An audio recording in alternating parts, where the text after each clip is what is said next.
आज आपण बनवणार आहोत झणझणीत सुकं मटण। 2 पळ्या तेल टाकूया,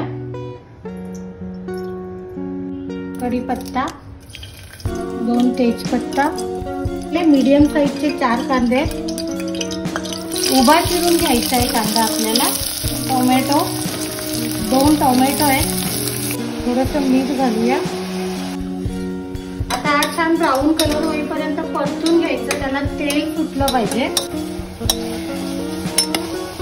आता आपण त्याच्यात आलं लसूण पेस्ट टाकूया,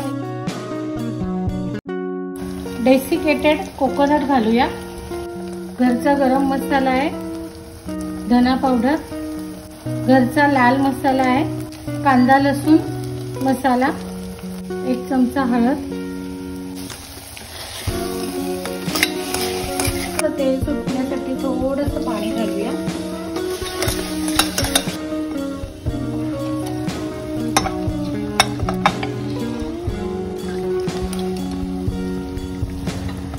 थोडंसं पाणी टाकूया,